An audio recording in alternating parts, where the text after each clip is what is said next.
సాయిరామ్.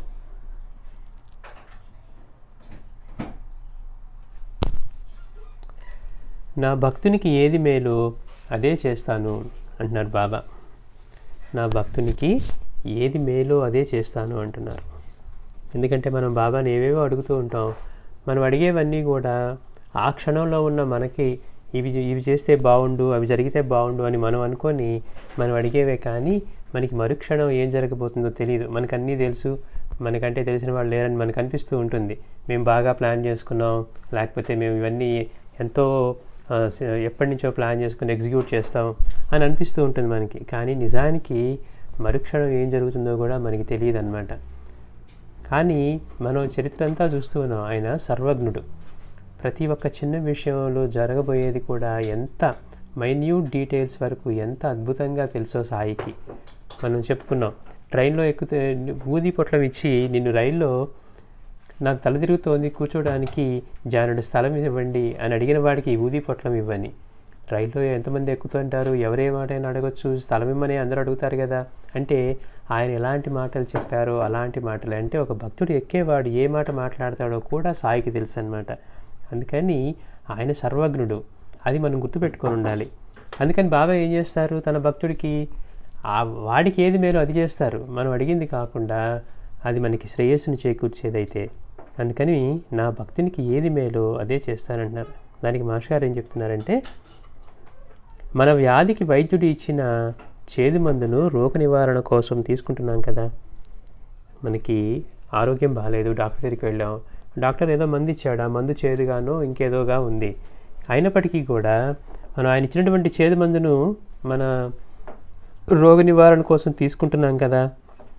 అంతేగాని ఇది చేదుగా ఉంది, నేను తీయటి మందు అయితే నేను వేసుకుంటాను, నేను తినే మందు లడ్డులా ఉండాలి, లేకపోతే ఏదో మనకి చక్కెర పొంగల్లా ఉండాలి అని అనుకున్నాం అనుకోండి, మనకి రోగం తగ్గదు. అంటే మన అవసరం కోసం లేకపోతే మన శ్రేయస్సు కోసం వైద్యుడు ఇచ్చిన చేదు మందుని స్వీకరిస్తూనే ఉన్నాం కదా. బాధ్యత ఎరిగిన పుత్రుడు తండ్రి తర్ఫీదును సంతోషంగా స్వీకరించినట్లు. బాధ్యత తెలిసిన వాడు బాధ్యత తెలిసిన కొడుకు ఎలా ఉంటాడట, తండ్రి తర్ఫీదును సంతోషంగా స్వీకరిస్తాడు. అంతేగాని తనకేవో ఆంక్షలు పెడుతున్నారనో, లేకపోతే తను శిక్షిస్తున్నాడనో, తన స్వేచ్ఛకి భంగం కల్పిస్తున్నాడనో అనుకోడు. ఎప్పుడు కూడా బాధ్యత ఎరిగిన వాడు ఒకలా ఉంటాడు, బాధ్యత తెలియని వాడు ఇంకోలా ఉంటాడు. అంటే తన భక్తుల ప్రేయస్సు కాక వారి యోగము. ప్రేయస్సు అంటే మనకి ప్రియం అనిపించేది, లేకపోతే మనకి ఇష్టం అనిపించేది. అంటే మనకి ఇష్టమయ్యేది లేకపోతే మనకి ప్రియమైనది అని కాకుండా వారి యోగాన్ని, క్షేమాన్ని అంటే శ్రేయస్సును చేకూర్చగలననే పై బాబా సూక్తి. అంటే మనం ఏదో అడిగాం మనకి ఇష్టం వచ్చినట్లుగా అని అనుకున్నాం అనుకోండి, మన శ్రేయస్సు కోసం మన ప్రేయస్సుతో అడుగుతాం. కానీ బాబా ఏం చేస్తారు, ఆయన సర్వజ్ఞుడు కనుక ఆయన మనకి ఏది మేలో అది చేస్తారు తప్పించి మనం అడిగిన ప్రతిదాన్ని వెంటనే ఒప్పుకోరు. ఇప్పుడు పిల్లలు ఏదో తల్లిదండ్రులు అడిగారనుకోండి, వాడి దృష్టిలో అది కావాలని ఉంటుంది, వాడికి అది అవసరం అనిపిస్తుంది, వాడు అది ఉంటేనే ఎంజాయ్ చేద్దాం అనుకుంటాడు. కానీ తల్లిదండ్రులు ఏం ఆలోచిస్తారు, ఇది వీడికి మేలు చేయదు, దీనివల్ల వీడికి ఇబ్బంది, లేకపోతే ఇట్లా అనుకొని వాడికి ఏది మేలో అది చేస్తారు. అట్లానే అంటే మనం మామూలు భౌతికంగా చూసుకున్న మన పిల్లలకి ఎలా మనం వాడు అడిగినవన్నీ కాకుండా మనం వాడికి ఏది మేలు చేస్తుంది అది ఇవ్వాలనుకుంటామో, మరి అందరికీ తండ్రి అయిన వాడు మనకి సర్వజ్ఞత లేకుండానే మనం ఇలా అనుకున్నామంటే మరి సర్వజ్ఞుడు అయి ఉండి అందరికీ ఆధారమైన వాడు ఆయన ఎంతగా ఆలోచిస్తాడు. అలాగా మనకి ఏది శ్రేయస్సును చేకూరుస్తుందో అది చేస్తానని. అంటే మనకి ఆ క్షణంలో మనం అనుకున్నది ఇబ్బందికరంగా ఉండి చేదుమందులాగా అనిపించినా కానీ బాధ్యత ఎరిగిన పుత్రుడు తండ్రి ఇచ్చే తర్ఫీదుని, శిక్షణని శిక్షగా కాకుండా తన శిక్షణగా భావించినట్లు మనకి బాబా ఒకవేళ మనం ఏదైనా పరిస్థితుల్లో గడ్డి పరిస్థితుల్లో ఎదుర్కొంటూ ఉన్నా ఇది భగవంతుడు ప్రసాదించిందే, బాబాకు తెలిసే జరుగుతోంది అని మనం గుర్తుపెట్టుకోవాలి. అందుకే బాబా కూడా అంటారు ఇది హరికి తెలిసే జరిగింది అని. అంటే తాను అనుభవించే వ్యాధి కూడా. అందుకని మనం ఆ విషయాన్ని గుర్తుపెట్టుకొని బాబా మనకి శ్రేయస్సు చేకూర్చేవే చేస్తారు. మనకి భౌతికంగా మనం కోరేవన్నీ కూడా కేవలం ఈ లౌకికమైనవి భౌతికమైనవి కోరతాను తప్పించి అలౌకికమైనది కానివ్వండి, లేకపోతే మనకి నిరంతర ధ్యానాన్ని, తృప్తిని, శాంతిని ఇచ్చే అటువంటి తత్వాన్ని మనం కోరం కనుక ఆయన ఎంతసేపటికి ఈ చిన్న చిన్న కోరికలు తీరుస్తూ మనల్ని ఆయన మార్గంలోనే పెట్టుకుంటూ మనల్ని చివరికంటూ గమ్యం చేరుస్తానని మాట ఇచ్చారనమాట. అందుకని మాస్టర్ గారు అంటున్నారు, మన భక్తుల యొక్క ప్రేయస్సు కాక వారి యోగాన్ని, క్షేమాన్ని అంటే శ్రేయస్సుని చేకూర్చగలనని పైన బాబా సూక్తి. నా భక్తునికి ఏది మేలో అదే చేస్తాను. చూడండి, గురువుని నమ్ముకున్నాం అనుకోండి, గురువు నమ్ముకోవటం అంటే మన కోరికలు తీర్చమని కాదు. గురువు నేను స్వతంత్రుడిని కాదు, నా గురువు సర్వసమర్థుడు, సర్వజ్ఞుడు, నాకేది కావాలో ఆయన చేస్తారు, ఆయన ఏది చేసినా నా శ్రేయస్సుకే.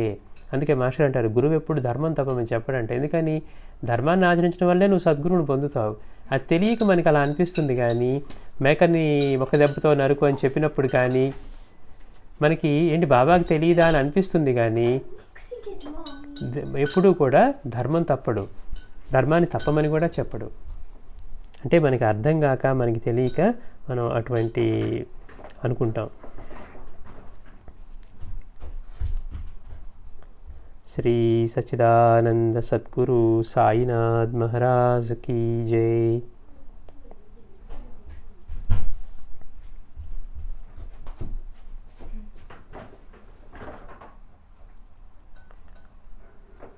అంటే మనం వీటన్నిటినీ కూడా పదే పదే మనం స్మరించుకునేట్లుగా ఉండాలన్నమాట.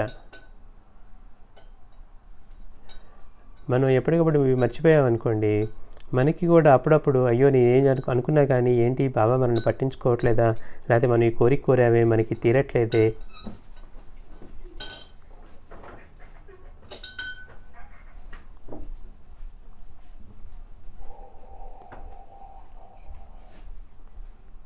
శ్రీ సచ్చిదానంద సద్గురు సాయినాథ్ మహారాజ్ కీ జై.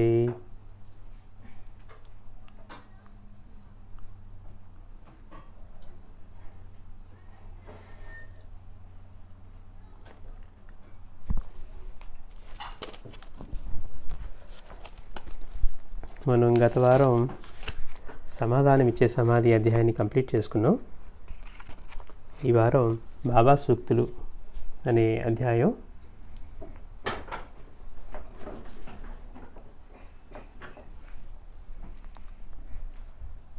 ఆత్మనిష్ఠులైన ఋషుల నోటి నుండి వెలువడిన వాక్యాలే వేదాలు, ఉపనిషత్తులు, ధర్మశాస్త్రాలు, పురాణాలు. అంటే ఆత్మనిష్ఠులైన ఋషుల నోటి నుండి వెలువడిన వాక్యాలే వేదాలు, ఉపనిషత్తులు, ధర్మశాస్త్రాలు, పురాణాలు. ఇవన్నీ కూడా ఆత్మనిష్ఠులైన ఋషుల నోటి నుంచి వెలువడినవే. బ్రహ్మాన్ని తెలుసుకున్నవాడు బ్రహ్మమే అవుతాడని కదా ఇవన్నీ చెప్పేది. అంటే అంతటా వ్యాపించిన పరమాత్మ తత్వం తనలోనూ అదే ఉందని తెలుసుకున్నవాడే బ్రహ్మమవుతాడని కదా ఇవన్నీ చెప్పేది. కనుక అవి భగవంతుని వాక్యాలే. అంటే ఆ స్థితి చేరిన వాడు పలికే ప్రతి మాట కూడా అది భగవంతుని వాక్యాలే.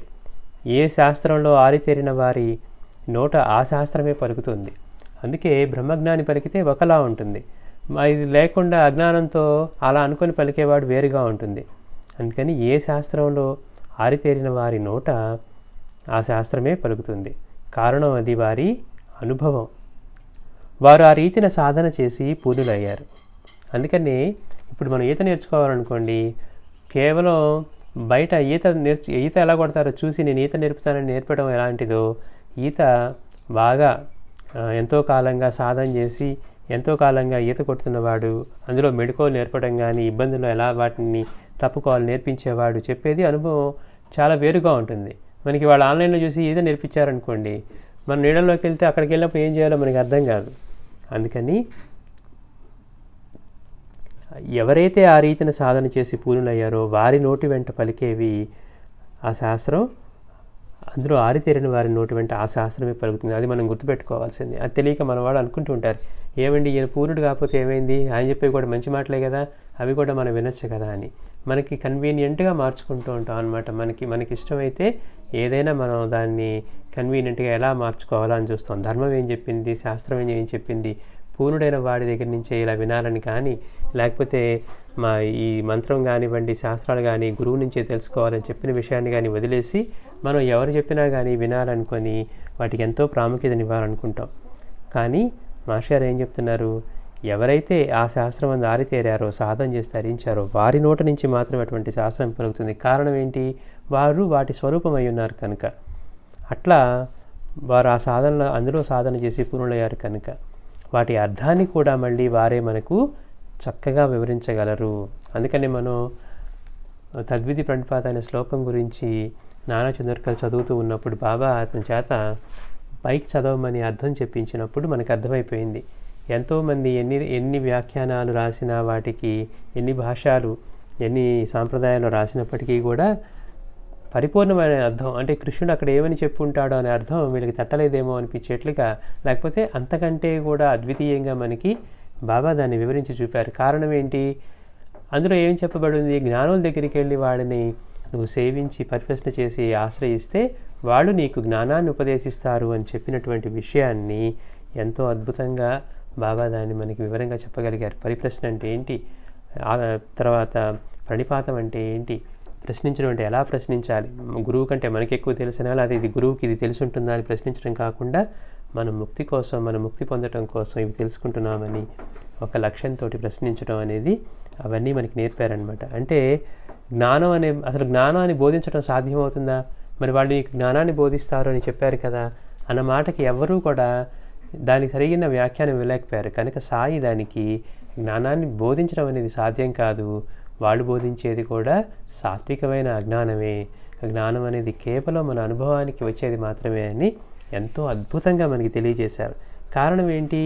అలాంటి స్థితిలో ఉన్నవారు, అంటే ఆ స్థితిని పొందిన వారు, కృష్ణుడు ఏమైతే చెప్పాడో ఆ ఆంతర్యం తానే అయిన వాడు మాత్రమే వాళ్ళ ఆంతర్యాన్ని చెప్పగలరు. అంతే తప్పించి మనకి అద్భుతంగా కంఠస్థం చేసేసో లేకపోతే 10 సార్లు మనం ప్రతిపదానికి అర్థము, దాని భావము, దాని టీకా చదువుకొని మనకి భగవద్గీత తెలుసు అనుకుని ఆ అర్థాలతోటి చెప్పామనుకోండి, కృష్ణుడిలాగా విశ్వరూప సందర్శనం చేయించగలిగిన వాడు కానీ, సాయిలాగా కానీ, లేకపోతే శ్రీగురుడిలాగా కానీ అటువంటి అనుభవం ఇవ్వగలిగిన వాళ్ళు, సాయిలాగా విశ్వమంతా తన రూపమైన అనుభవం ఇవ్వగలిగిన వాళ్ళు మనకి ఎవరు దొరుకుతారు? అది తెలుసుకోకుండా మనకి అయ్యో ఇప్పుడు గీత ఒక్కటే మనకి తక్కువైపోయిందని మనం వెంటబడి ఎవరు పడితే వాళ్ళ దగ్గర నుంచి తెలుసుకోవడం కాకుండా అటువంటి పరిపూర్ణుడైన వాడు ఏం చెప్పారు, ఎలా చెప్పారో మనం తెలుసుకుంటే మన జీవితంలో ఆచరణకు వస్తాయన్నారు. మాస్టర్ గారు అయితే దాన్ని ఖచ్చితంగా చెప్పారు. దాన్ని ఆచరించేవాడు చెప్పినప్పుడు మాత్రమే మన ఆచరణలోకి వస్తాయంట, లేకపోతే విన్నంతసేపు బాగుంటాయంటే కానీ మన ఆచరణలోకి అవి ఎప్పుడూ కూడా రావు. మనకి బాగా నూనె వంటికి రాసుకొని నీళ్లు పోసుకుంటే ఎలా నిలవదో అలానే అని అన్నారు. ఎందుకని? ఆచరించేవాడు చెప్పినప్పుడు మాత్రమే అవి మనకి అర్థమయ్యి ఆచరణలోకి వస్తాయి అన్నారు. అలా కాకుండా ఒక అద్భుతంగా మ్యూజిక్ ప్లేయర్ నుంచి విన్నామనుకోండి, మనకి విన్నంతసేపు శ్రావ్యంగా ఉంటుంది, ఆచరిద్దామంటే మన ఆచరణలోకి రావు.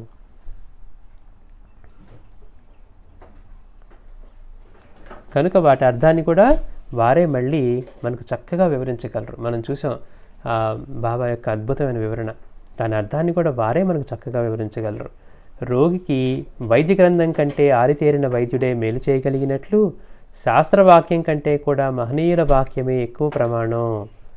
ఇది మనం బాగా గుర్తుపెట్టుకోవాల్సిన విషయం. అయ్యో ఆ గ్రంథంలో ఇలా ఉందండి, లేకపోతే ఆ శాస్త్రంలో ఇలా చెప్పారండి, సాయి దీనికి భిన్నంగా చెప్పినట్టుగా ఉందే, లేకపోతే ఈ పలానా మహాత్ముడు దానికి భిన్నంగా చెప్పినట్టుగా ఉందే, అంటే దీని శాస్త్రాన్ని ధిక్కరించటమా అని తెలియని అజ్ఞానంతో లేకపోతే తమకి ఎంతో తెలుసు అనుకునే మాటలు మనం ఎంతో సహజంగా చూస్తూ ఉంటాం. మనలో కూడా మనకి తెలుసు అని వచ్చినప్పుడు పక్కన వాళ్ళు చేసిన దాన్ని తప్పుని అనడంలోనే మనం గొప్పతనం అనుకుంటాం.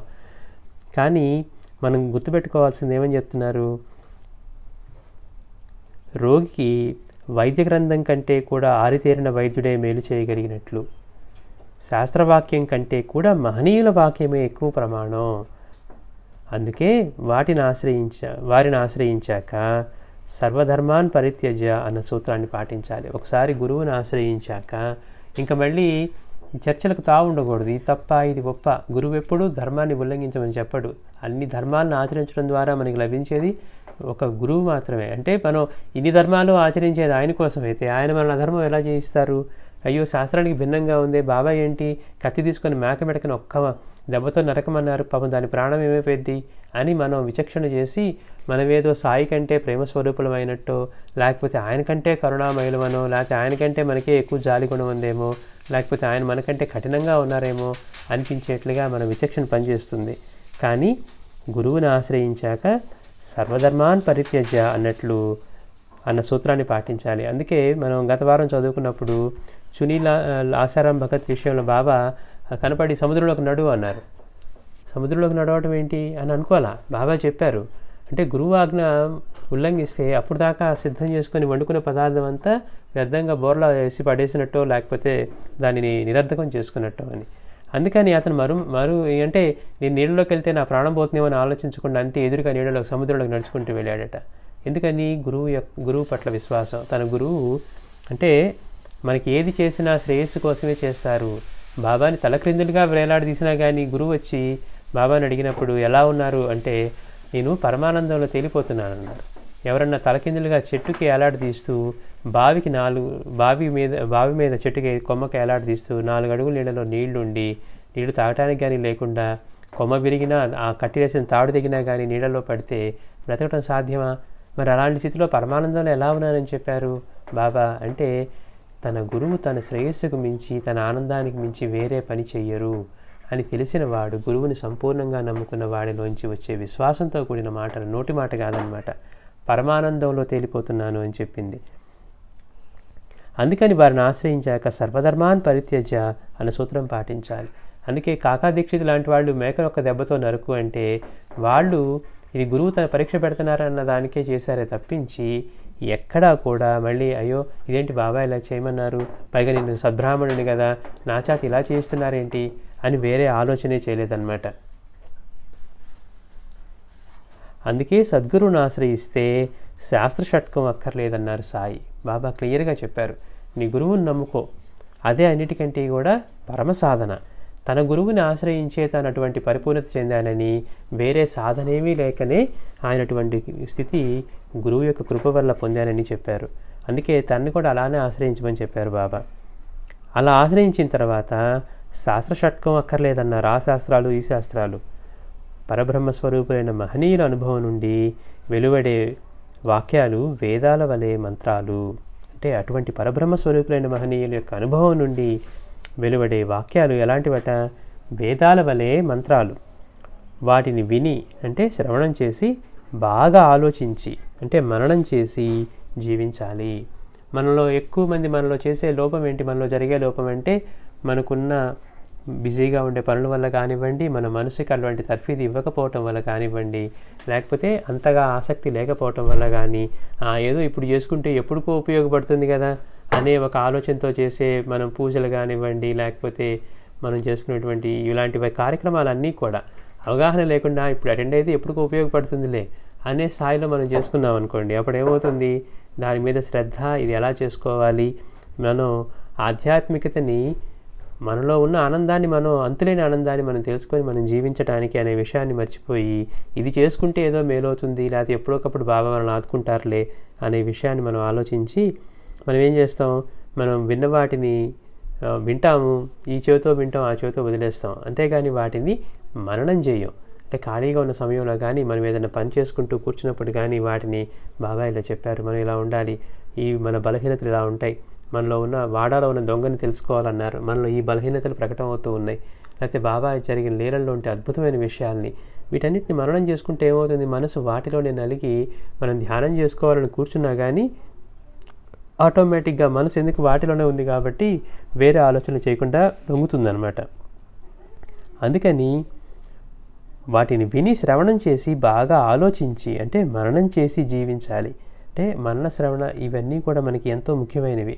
మనం పారాయణ చేసుకున్నా మనకి నచ్చిన విషయాలు, తెలుసుకుంటున్న విషయాల గురించి మనలో మనమే ఆలోచించుకోవాలి.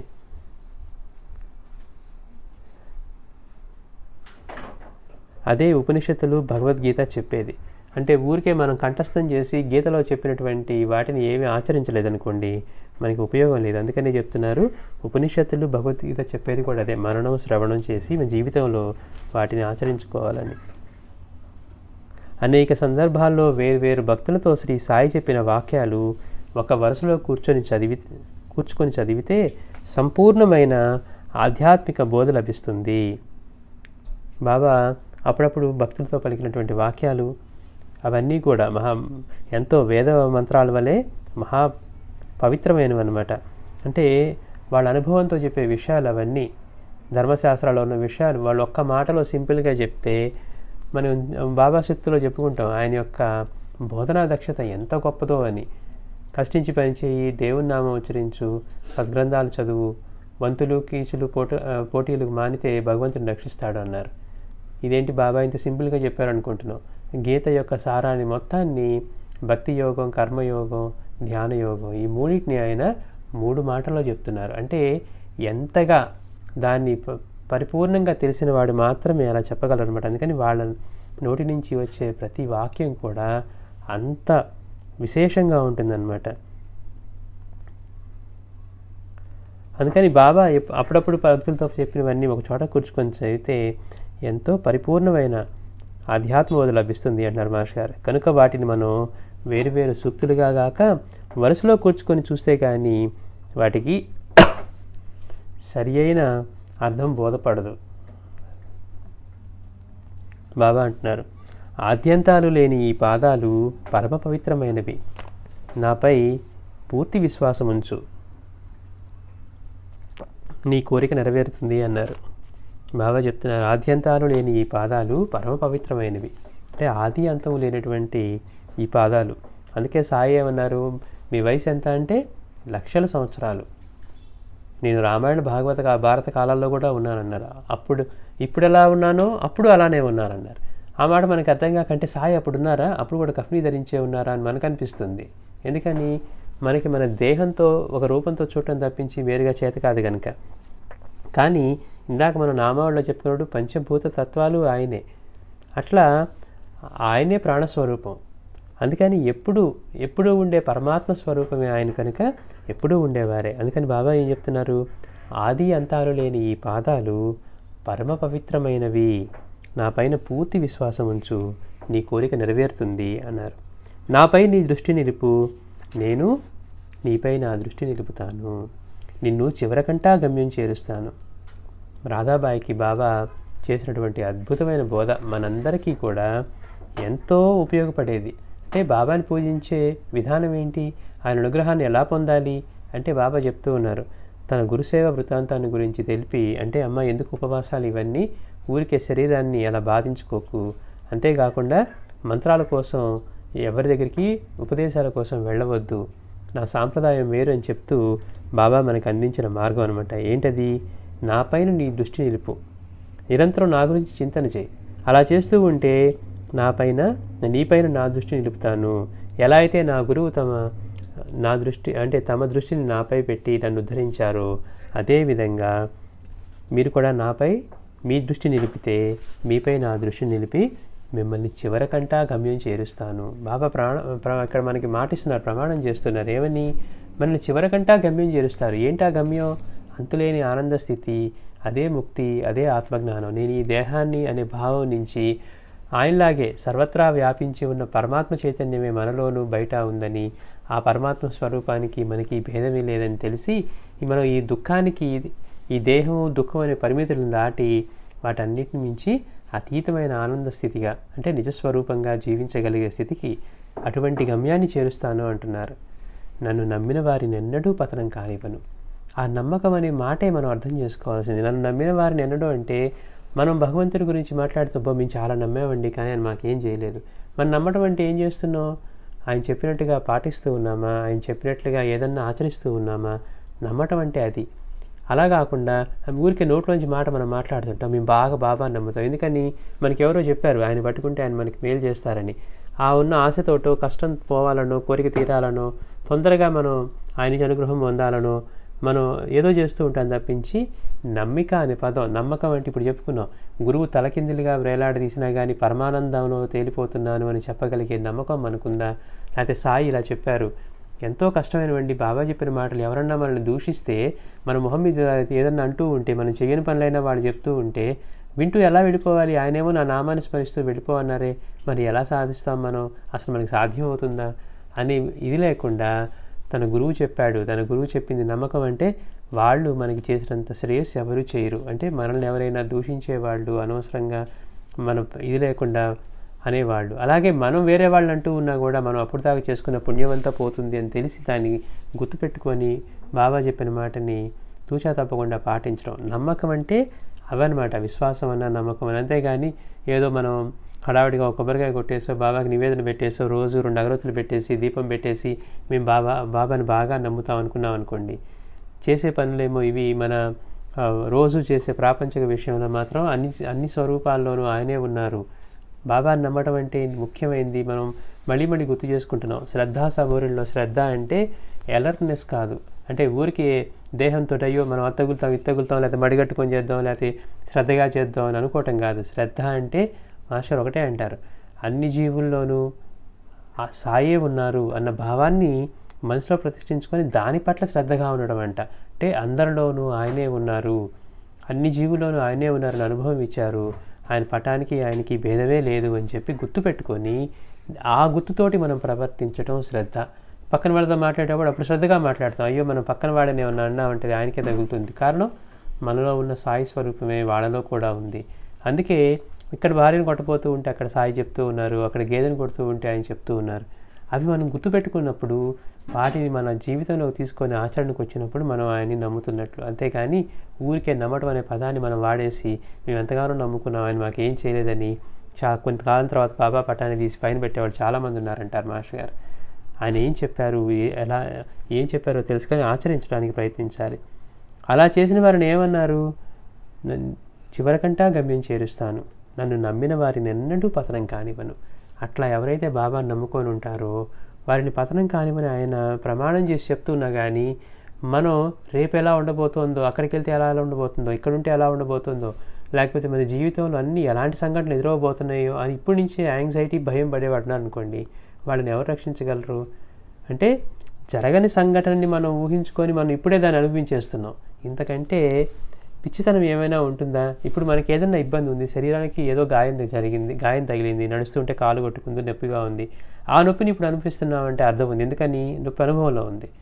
కానీ 2 సంవత్సరాల తర్వాత ఏమైపోతుందో, 5 సంవత్సరాల తర్వాత ఏమవుతుందో, 10 సంవత్సరాల తర్వాత ఏమైపోతుందో, లేకపోతే అప్పుడు ఎలా ఉంటుందో అనే పరిస్థితిని ఇప్పుడు ఊహించుకొని ఆ నొప్పిని బాధని ఇప్పుడు అనిపిస్తున్నాం అనుకోండి, అంతకంటే పిచ్చితనం ఏమన్నా ఉంటుందా? అంటే చూడండి, మనం ఎంతగా బానిసలమైపోయి ఉన్నామో. తన గురువుని నమ్ముకుంటే ఆయనే అన్ని చూసుకుంటారు, ఆయన నమ్ముకున్న వారిని పతనం కానివ్వనని మాట ఇచ్చారు, ఆయన నమ్ముకున్న వారికి అన్నానికి లోటు ఉండదని చెప్పారు. మరి అలాంటప్పుడు తన బిడ్డని తన పస్తులని చెప్పారు కదా, మనకి ఆయన కనీసం మనకు కావాల్సినవి ఆయన చూసుకుంటారు కదా, ఏం కావాలి మనకి ఇంతకంటే మనం జీవించడానికి అనే విషయాన్ని మనం మనసుకు తెచ్చుకొని వాటి తత్వాన్ని తెలుసుకోవాలన్నమాట. లేకపోతే 24 గంటలు మనం ఎన్ని బయటికేమో వేరే చేస్తూ లోపల మాత్రం మనం ఆధ్యాత్మిక స్థితి కలగాలనో, లేకపోతే ఆయన నుంచి అనుగ్రహం కలగాలనో, లేకపోతే ఆయన యొక్క దర్శనమే కావాలని కోరుకోవటం చేసే పని కానీ లోపల కోరికకి ఎంతో భిన్నంగా ఉంటుంది. అందుకని బాబా మనకి ప్రమాణం చేశారు, నిన్ను చివరికంటా గమ్యం చేరుస్తానని చెప్తున్నారు, నన్ను నమ్మిన వారిని ఎన్నడూ పతనం కానివ్వనన్నారు. చరిత్రలు అంతా కూడా అదే చూస్తూ ఉన్నాం. ఆయన నమ్ముకున్న తర్వాత ఆయన స్మరించకపోయినా కానీ, ఆయన బాధని వాళ్ళు చెప్పుకోకపోయినా కానీ, అక్కడ మైనతాయి ప్రసవేదన పడుతూ ఉందని, ఇక్కడ నాన్న దప్పికతో చనిపోబోతున్నాడని, లేకపోతే గుర్రం కాళ్ళ కింద పడి నాన్న చచ్చిపోబోతున్నాడని ఇక్కడ కూర్చొని చెప్తూ ఉన్నారు, కూర్చొని చెప్తూ రక్షిస్తూ ఉన్నారనమాట. అట్లాంటిది మనకు కావాల్సింది. ఈ సద్బ్రాహ్మణుడు లక్షలాది జనాన్ని శుభ్రమార్గంలో గమ్యం చేరుస్తాడు అన్నారు. చూడండి ఎంత ఇక్కడ సద్బ్రాహ్మణుడు అంటున్నారు.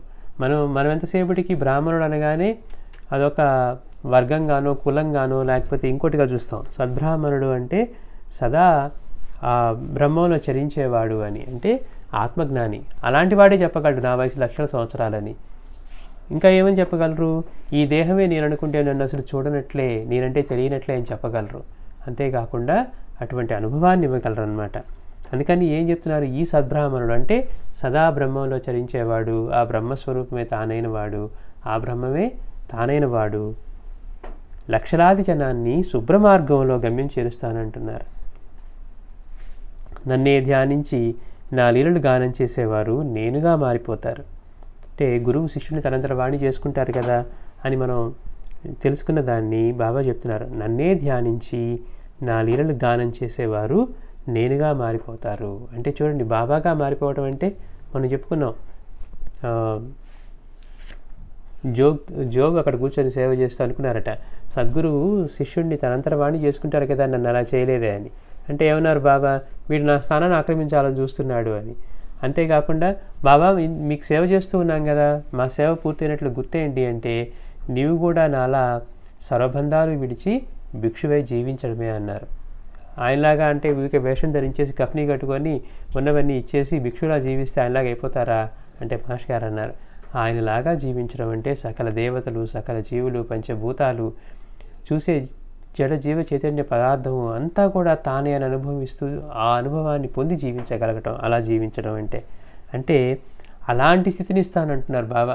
చివరికంటా గమ్యం చేరుస్తానన్నారు చూసారా. ఆ మాట నా లీలలు గానం చేసేవారు. ఇంత తేలికైన మార్గం మనకి ఎవరైనా అందించారండి?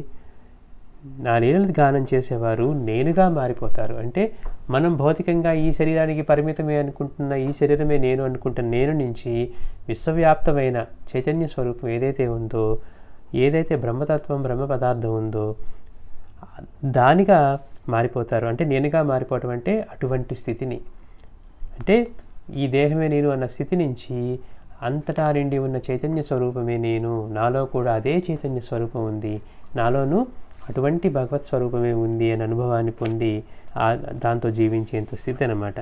అందుకే ఖండోబాత్ అన్నారు, నువ్వు ఇక్కడ 4 సంవత్సరాలు మౌనం వహించి ఉంటే నా స్థితే నీకు ప్రసాదిస్తాను అన్నారు. కానీ అంత సాధన చేసిన వాడు, అంత సమాధి స్థితికి వెళ్ళిన వాడు సైతం మళ్ళీ బాహ్యంలోకి వచ్చేసరికి కొంతకాలం తర్వాత తనకి అంటే మళ్ళీ శాస్త్ర చర్చలు, శిష్యులు వీళ్ళందరూ రావటం వల్ల, అక్కడ జనాలు తనని పెట్టే ఇబ్బందుల వల్ల 3.5 సంవత్సరాలు ఉండి ఇంకొక 6 నెలలు ఉంటే బాబా ఇచ్చిన మాటని చూడండి, నమ్ముకోవడం అంటే ఎలాంటిదో. బాబా ఇలాంటిది ఇస్తా అన్నారు అని నమ్ముకొని ఉంటే ఆయన మళ్ళీ అంతటి వాడిని చేయగలిగి ఉండేవారు. కానీ మనలో ఎలాంటి బలహీనతలు అయితే మనల్ని తెలిసినా కూడా పక్కకు లాగుతాయో మనకి తెలుసు. ఇప్పుడు వింటూ ఉన్నాం, మనం చిత్రపారాయణ చేసుకుంటే బాబా మనల్ని రక్షిస్తానన్నారు, బాబా అనుగ్రహం మనకి ఎప్పుడూ ఉంటుంది, ఆయన మనతోనే ఉన్నారని అనుభవాన్ని కూడా ఇవ్వగలరు అనే విషయాన్ని మనం వింటాం. కానీ తర్వాత రోజు దాన్ని ఆచరణలోకి తీసుకురాం. మనకు ఖాళీ దొరికితే మనం ఏం చేయాలో అదే చేస్తామన్నమాట. అందుకని నన్నే ధ్యానించి నా లీలలు గానం చేసేవారు నేనుగా మారిపోతారు, వారి కర్మ నశిస్తుంది. ఒక్క సద్గురువు మాత్రమే కర్మతో ఆడగలడు, మిగిలిన వాళ్ళు ఎవ్వరికీ కూడా అది లేదనమాట. కర్మలో అడ్జస్ట్మెంట్స్ చేయాలన్నా, రద్దు చేయాలన్నా అవసరమైతే సద్గురువు ఆ కర్మను తాను స్వీకరించి వాడనే ఆ కర్మ నుంచి విముక్తుని చేస్తాడు. చూడండి, ఆయన ఎంత ప్రేమ స్వరూపమై ఉంటాడు. ఆయన విధించిన ధర్మాన్ని ఆయనే తప్పడనమాట. అందుకని అవసరమైతే ఆ కర్మని కూడా శిష్యులు అనుభవించవలసింది, భక్తులు అనుభవించవలసింది కూడా ఆయనే స్వీకరిస్తాడు. అందుకే మనం చెప్పుకున్నాం, ఎంతో అద్భుతమైన లీల. తల్లి సైతం బిడ్డ పట్ల ఏమారినట్టుగా ఉండొచ్చేమో కానీ సాయి మాత్రం తన భక్తుల పట్ల, తన భక్తుల యొక్క బిడ్డ పట్ల ఎంత అప్రమత్తంగా ఉంటారో. ఎంతమందిలో కూర్చొని మాట్లాడుతూ ఉన్న సడన్గా నిధుల్లో పెట్టి చేయగాల్చుకొని అదే సమయంలో కేవలం తన ఒడిలో బిడ్డ ఉన్నాడన్న విషయాన్ని మర్చిపోయి, తన దగ్గర ఎవరు లేరు, తన బిడ్డ ఉన్నాడు ఒడిలో పనిచేస్తూ ఉంది కొలిమి దగ్గర, భర్త ఏమో మంచం మీద ఉన్నాడు. అంటే చూడండి, అక్కడ మన ధ్యాస ఎలా ఉంది, సాయి ధ్యాస ఎలా ఉంది. అవసరమైతే మన కర్మని స్వీకరించి కూడా ఎప్పుడు చేయి పెట్టినా, అగ్నిలో కానీ దేనిలో పెట్టినా కానీ కాలని ఆత్మస్వరూపమైన నిజస్వరూపమైన ఆయన బాగా ఉడికే గుండెగల్లో చేతులు పెట్టి, అంటే మళ్ళాగా గంటలు కాకుండా కఫ్ని అంతా చేయితో పైకి ఎత్తుకొని ఆయన చేయి పెట్టి మొత్తం తిప్పి చేసినా కానీ ఇంత కూడా కాలనిది ఆయన ఒక్కసారి దేవుడు అలా చేయబెట్టి తీయగానే చేయి కాలిందనమాట. అడిగిన భక్తులతో బాబా తర్వాత చెప్పారు ఆ విషయాన్ని. అక్కడ పలానా భక్తుడు ఆ మంటలో పడిపోతూ ఉంటే ఆ బిడ్డని రక్షించానని. అంటే మరి బిడ్డని రక్షించవచ్చు కదా, కానీ ఆ బిడ్డ పడి వాడు కాలవలసినటువంటి కర్మని బాబా స్వీకరించి వాడికి ఆ ఇబ్బంది లేకుండా చేశారు. అంటే గురువు ఏ స్థాయి వరకు వెళ్తాడు, అవసరమైతే మన కర్మను స్వీకరించి. మాస్టర్ గారు కానివ్వండి, లేకపోతే గొలగమూడి వెంకటస్వామి కానివ్వండి, పూర్ణానంద స్వామి కానివ్వండి, ఇలా ఎంతోమంది రోగాల్ని వాళ్ళు స్వీకరించేవారు అనమాట.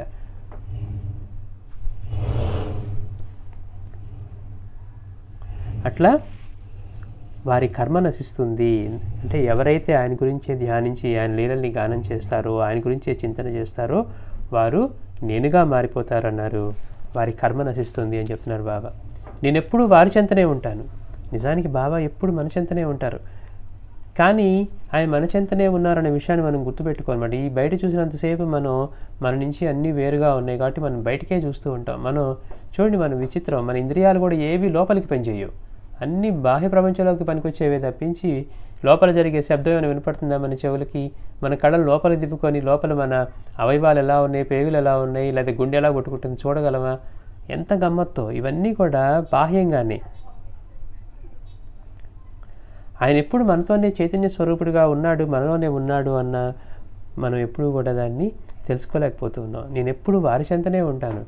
అందుకే నానాచంద్రకర్ లాంటి వాళ్ళకి అటువంటి అనుభవాన్ని ఇచ్చారు కూడా. బాబా మీరు ఇవి స్వీకరించాలని గుర్తేంటి అంటే ఆయన అక్కడ తెచ్చిన పోడీలు కావాలని తెచ్చినప్పుడు బాబా అక్కడ పక్కన పెట్టేసి వాడిని పట్టించుకోలేదట. ఈగలు ఇవన్నీ వాలిన తర్వాత బాబా చిన్నపుచ్చుకున్నాడు. నేను ఇంత కష్టపడి తీసుకొస్తే బాబా కనీసం ఒక్క ముక్క కూడా స్వీకరించలేదు, అంతకాడికి అడగడం ఎందుకని. బాబా మాత్రం ఏమన్నారు, నాన్న నేను స్వీకరించాను, నువ్వు తీసుకో ప్రసాదం అన్నారు. అదేంటి బాబా కనీసం తాకకుండా నేను స్వీకరించాను అంటున్నారు, మరి దాని మీద ఈగలు చీమలు ఇవి వెళ్ళాయి కదా అంటే వాటి రూపంలో నేనే ఆరగించానన్నారు. అందుకని మీరు ఆరగించారంటున్నారు బాగానే ఉంది, కానీ నాకు రుజువు ఎట్లా అంటే తన ఒక్కడికి మాత్రమే తెలుసు అనుకునేటువంటి విషయాన్ని బాబా తెలియజేయటం ద్వారా ఆయన ఎప్పుడూ తనతోనే ఉన్నారని, తనని గమనిస్తూనే ఉన్నారని విశ్వాసం కలిగిందనమాట ఆయనకి. అట్లా బాబా అంటున్నారు, నేను ఎప్పుడు వారి చెంతనే ఉంటాను. నా సమాధి నన్ను ఆశ్రయించిన వారితో మాట్లాడుతుంది, వారి వెంటనే తిరుగుతుంది. అంటే నా సమాధి నన్ను ఆశ్రయించిన వారితో మాట్లాడుతుంది, వారి వెంటనే తిరుగుతుంది. ఆయన ఎప్పుడూ కూడా చైతన్య స్వరూపుడే, శరీరానికి పరిమితమైన వాడు కాదు. కాబట్టి నా సమాధి నన్ను ఆశ్రయించిన వారితో మాట్లాడుతుంది. మనం గత 3-4 వారాలుగా సమాధానం ఇచ్చే సమాధులు అవే తెలుసుకుంటూ ఉన్నాం. అంటే సాయి సమాధానంతరం కూడా ఆయన అప్రమత్తుడే. ఆయన దేహంతో ఉన్నప్పుడు జరిగే లీలలన్నీ కూడా ఆయన చేస్తూనే ఉన్నారు. ఆయనకి ఎందుకని మరణం అనేది లేదు, కానీ మన కోసం ఆ దేహాన్ని వదిలేసి చైతన్య స్వరూపులుగా ఉన్నారు. నా సమాధి నుంచి కూడా నేను నా కర్తవ్యం నిర్వర్తిస్తాను. నా సమాధి నుంచి కూడా నేను నా కర్తవ్యం నిర్వహిస్తాను. బాబా మనకి చేసిన ప్రమాణం. అందుకే సాయికి ఎవరు మళ్ళీ దాని తర్వాత వారసులు లేరు. ఎప్పుడు ఉండేవాడికి వారసులు ఎలా ఉంటారు, లేరన్న వాడికే వారసులు ఉంటారు తప్పించి. అందుకని బాబా ఏమన్నారు, నా సమాధిని నాశించిన వారితో మాట్లాడుతుంది, వారి వెంటనే తిరుగుతుంది. నా సమాధి నుంచి కూడా నేను నా కర్తవ్యం నిర్వహిస్తాను. నా నామం పలుకుతుంది, నా మట్టి సమాధానం చెబుతుంది అని బాబా తమ భక్తులకు చెప్పారనమాట. అంటే ఆయన ఎప్పుడు ఉండేవాడు, అయ్యో మనం గతంలో అలా ఉండుంటే బాబాని చూసేవాళ్ళం అనే మనకి బాధ ఒకటి ఉంటుంది. బాబా ఉన్న కాలంలో మనం కూడా పుట్టుంటే ఎంత బాగుండేది, ఆయన దర్శనం చేసుకొని ఉండేవాళ్ళం, అక్కడికి వెళ్ళేవాళ్ళం అని. కానీ ఆయన ఏమంటున్నారు, నా సమాధి నుంచి నా కర్తవ్యాన్ని నిర్వహిస్తాను, నా నామం పలుకుతుంది, నా మట్టి సమాధానం చెప్తుంది. ఇట్లా చేస్తే నీవు 1000 మైళ్ళ దూరాన ఉన్న చివరి క్షణంలో నా చెంత చేర్చుకుంటాను అంటున్నారు. ఇలా చేస్తే నీవు 1000 మైళ్ళ దూరాన ఉన్నా కానీ నేను నా చెంతకు చేర్చుకుంటాను అంటున్నారు. నేను ఎందరినో కాపాడటానికి 1000 క్రోసులు వెళ్ళాలి. ఈ నా దేహం ఎవరి సేవకుడు కాదు. చూడండి, మరి ఇది మనకి ఆశ్చర్యంగా అనిపించవచ్చు, కానీ బాబా ఎంత అద్భుతంగా చేసి చూపిస్తున్నారో. ఇక్కడ కూర్చొని ఎక్కడో రష్యా జపాన్ యుద్ధంలో ఆ నీటిలో మునగబోతున్న నౌక గురించి అక్కడ జహాంగీర్ చేసిన ప్రార్థనని మన్నించడం కానీ, లేకపోతే ప్యారా కిషన్ వాలి చేసిన ప్రార్థనని కానీ మన్నించి ఆ నౌకని ఒడ్డుకు లాగాలన్నా, లేకపోతే వాళ్ళకి అక్కడ సహాయం చేయాలన్నా, షిరిడీలో మసీదులో కూర్చొని బాబా ఆ పడవను ఒడ్డుకు లాగుతున్నట్టుగా ఇక్కడ చేస్తూ ఉంటే జనాలు ఆశ్చర్యపోయారట. కొంతసేపటికి బాబా కఫ్నీ నుంచి కూడా ఆ నీరంతా బొట్లుగా మడుగు కట్టి ఆ నీరు చూస్తే ఉప్పగా తగిలిందట, అంటే సముద్రపు నీరులాగా. అంటే అక్కడ కూర్చొనే ఆయన చెప్తున్నారు, నేను ఎందరినో కాపాడటానికి 1000 క్రోసులు వెళ్ళాలి అని. ఈ నా దేహం ఎవరి సేవకుడు కాదు, ఇది అల్లాహకు మాత్రమే బానిస. అందుకే ఇవాల్టి మనం చూస్తూ ఉంటాం, దొంగ స్వాముల్లాగా లేకపోతే ఇంకొకళ్ళలాగా వీళ్ళందరూ రాజకీయ నాయకులతోటి వీళ్ళకి ఎంతగా చేతులు చేయవేసి నడిపిస్తూ ఉంటారో వాళ్ళ విషయాలన్నీ కూడా. అంటే కానీ సాయి దగ్గరికి వచ్చేసరికి ఎలా ఉండేది, నేను ఎవరి సేవకుడిని కాదు, బ్రిటిష్ వాళ్ళు వచ్చినా ఆయన కోసం వేచి ఉండవలసిందే, అధికారులు వచ్చినా ఆయన కోసం వేచి ఉండవలసిందే, లేకపోతే మహారాణులు లేకపోతే రాజులు డబ్బులు తీసుకొని బంగారు బిందెల నిండా తీసుకొని వచ్చినా కానీ వేచి ఉండవలసిందే. అందరికీ అన్నీ ఇచ్చేవాడు వీళ్ళ నుంచి ఏమి స్వీకరించాలని ఆయన ఎదురు చూస్తూ ఉంటాడు ఆశగా. ఎవరైతే అలా కాదో మనకు అక్కడే తెలిసిపోతుంది అనమాట. అందుకని బాబా చెప్తున్నారు, ఈ దేహం ఎవరి సేవకుడు కాదు, ఇది అల్లాహకు మాత్రమే బానిస. అంటే ఇదే విషయాన్ని మనం శ్రీ గురుచరిత్రలో కూడా చూస్తాం. నిజమైన శిష్యుడు కానివ్వండి, భక్తుడు కానివ్వండి, ఎలా ఉంటాడు గురువు పట్ల అనే విషయాన్ని త్రివిక్రమ భారతి అదే చెప్తాడు. నేను స్వతంత్రుడిని కాదు, మీరు నాతో వేదంలో పోటీ పడమని అడిగినప్పుడు వేద చర్చకి అయ్యా నేను స్వతంత్రుడిని కాను అన్నారు. ఎందుకని? నా గురువు అనుమతి ఉంటేనే నేను ఈ పని చేయగలను. అంటే నేను ఏ పని చేయాలన్నా అంటే అందుకే మనం గురువుని సేవించడం దగ్గర బాబా చెప్పిన మాటలు అంటే ఈ దేహం మనది కాదని, మనం కేవలం ఆయన సేవ కోసమే ఉన్నామని తలచి చేసినదే సేవ అని చెప్పబడింది. తద్విధి ప్రణిపాతైన శ్లోకంలో కూడా మనం ఏమనుకుంటున్నాం, ఏదో మనకి ఇదంతా మందే కదా, ఏదో మనకి బుద్ధి పుట్టినప్పుడు చేద్దాం, మనకి ఇవ్వాలనిపించినప్పుడు ఏదో దక్షిణ చెల్లిద్దాం, లేకపోతే ఇంకోటి ఏదో మంచి పని చేద్దాం అనుకుంటున్నాం. అలా చేసింది కాదట. ఆత్మ సమర్పణ చేసుకొని ఈ శరీరము, మనస్సు, ఈ డబ్బు ఇవి మనవి కాదు అని గుర్తుపెట్టుకొని మూడింటిని సమర్పించి ఆయన దయవల్లే ఇదని చెప్పి అది సమర్పించి ఆ భావంతో అంటే ఈ శరీరం ఉన్నదే ఆయన సేవ కోసం అని చేసి తలచినదే సేవట. అలా కాకుండా ఎప్పుడు నాకు కొంచెం సమయం ఉందండి అందుకని ఏదైనా వెళ్ళి అక్కడ ఒక చారిటీ చేద్దాం, లేకపోతే బాగా పూజ చేద్దాం అనుకున్నాం, లేకపోతే ఈ కార్యక్రమంలో పాలు పంచుకుందాం, మేము గొప్పగా సేవ చేస్తూ ఉంటామన్నాం అనుకోండి, మన గురించి మనమే నమ్ముకోవాలంటే ఎంత హాస్యాస్పదంగా ఉంటుందో. ఇందులో బాబా చెప్పినటువంటి సేవాభావం ఎక్కడన్నా ఉందా? మనం నిజంగా స్వతంత్రులం కాదు, మనం ఉన్నదే ఆయన సేవ కోసం అనే భావన మనకు ఉందా? అంటే ఆత్మసమర్పణ. అందుకే సాష్టాంగ నమస్కారం అన్న ఊరికే చాపచొట్టులాగా కిందపడి పైకి లేవటం కాదు. ఈ దేహము, ఈ మనస్సు, ఈ ధనము ఇవన్నీ కూడా ఆయనవే, ఇవి నావి కాదు, నేను స్వతంత్రుడిని కాదు అని. అందుకనే మనకి త్రివిక్రమ భారత మాట అంటుంటే ఆశ్చర్యం వేస్తుంది.